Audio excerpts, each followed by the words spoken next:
സ്വർഗത്തിൽ ചേരുവാനുള്ള ഏറ്റവും നല്ല സമയം അതാ. അതിനുശേഷം ഒരു നിമിഷം കഴിഞ്ഞാൽ നമ്മൾ പിന്നെയും പാപത്തിൽ പോകും. അമേൻ. പക്ഷെ ഏറ്റവും നല്ല അവസരം അന്ന് രക്ഷിക്കപ്പെട്ട അതിന് ദൈവത്തെ നമ്മൾ കർത്താവും രക്ഷിതാവും അമേൻ സ്വീകരിച്ച് പറഞ്ഞ് ജനത്തിൽ സാക്ഷീകരിച്ച ദിവസമാണ് ഏറ്റവും നല്ല ദിവസം കർത്താവിനോട് ചേരുവാൻ, സ്വർഗത്തിലെത്തുവാൻ. പക്ഷെങ്കിൽ നമ്മളെ കർത്താവ് അവിടെ വെച്ചൊന്നും അമേൻ ഹല്ലേലൂയ സ്വീകരിച്ചു. അവിടെ നിന്ന് വെച്ച് നമ്മളെ കർത്താവ് ഏറ്റെടുത്തില്ല, അല്ലെങ്കിൽ സ്വർഗത്തിലേക്ക് കൊണ്ടുപോയില്ല. കാരണം എന്താണ്?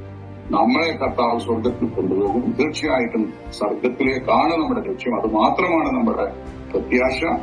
പക്ഷെങ്കിൽ ഇതിനുള്ള ഒരു ഗ്യാപ്പ് തന്നിട്ടുണ്ട്, അല്ലെ? സ്വർഗത്തിലേക്ക് എത്തുന്നതും നമ്മൾ രക്ഷിക്കപ്പെട്ട സമയമുള്ള ഒരു സമയം നമുക്ക് തന്നത് നമ്മൾ കർത്താവിന് വേണ്ടി പ്രവർത്തിക്കാൻ. ഹല്ലേലൂയ.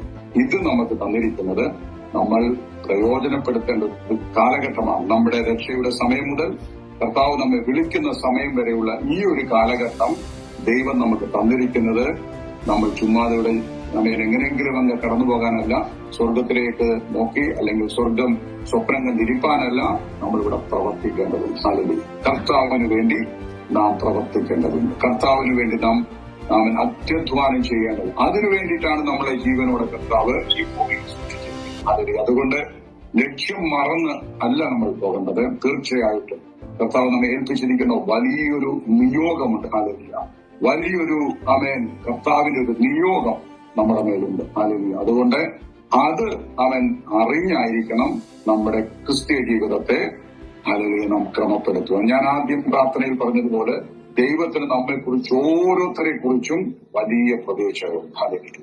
വലിയ പ്ലാൻ ഉണ്ട്. ഹല്ലേലൂയ. നമ്മൾ സ്വപ്നം കാണുന്നതിനപ്പുറമായി നമ്മുടെ മാതാപിതാക്കൾ നമ്മെ കണ്ടതിനേക്കാളൊക്കെ ഉപരി നമ്മുടെ മാതാപിതാക്കൾക്ക് പോലും നമ്മുടെ വിദ്യാഭ്യാസം വെച്ചോ അല്ല നമ്മുടെ സ്ഥിതിക്ക് വെച്ച് ഒരു പരിധി വരെയുള്ള പ്രതീക്ഷകളൊക്കെ ഉള്ളൂ. അതിനപ്പുറത്ത് അവര് പോലും നമ്മെക്കുറിച്ച് പ്രതീക്ഷിച്ചിട്ടുണ്ടാകത്തില്ല. പക്ഷെങ്കിൽ ദൈവത്തിന് നമ്മെ വീണ്ടെടുത്ത നമ്മുടെ കർത്താവിന് വലിയ പ്രതീക്ഷയാണ് നമ്മെക്കുറിച്ച്. ഹല്ലേലൂയ.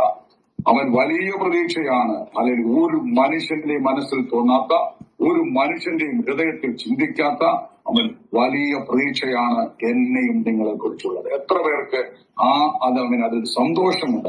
എന്റെ ദൈവത്തിന്, എന്റെ അപ്പന് എന്നെ കുറിച്ച് വലിയൊരു പ്രതീക്ഷയുണ്ട്. ഹല്ലേലൂയ. ആ പ്രതീക്ഷ അവൻ മങ്ങലേക്കുന്ന ഒരു കാര്യം നമ്മുടെ ജീവിതത്തിൽ നടക്കരുത്, ചെയ്യരുത്, സംഭവിക്കരുത്.